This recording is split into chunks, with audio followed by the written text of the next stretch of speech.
تغير الناس وتغيرت الأصول كثيرا. أصبحنا في زمن مخيف، لم يعد هناك أمان أو ثقة في أحد. فبعض الناس كالعطر المقلد، قد تعجبك رائحته لكنه لا يدوم طويلا.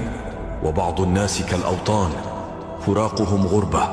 وبعض الناس كالأرواح، فراقهم ممات. وآخرون كالأمراض، فراقهم حياة.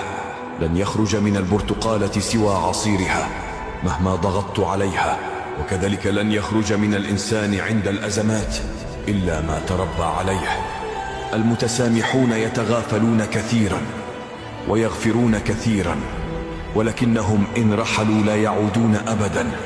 من لديه صديق يملأ حياته بالسعادة والفرح فليحتفظ به، فالحياة لم تعد كما كانت.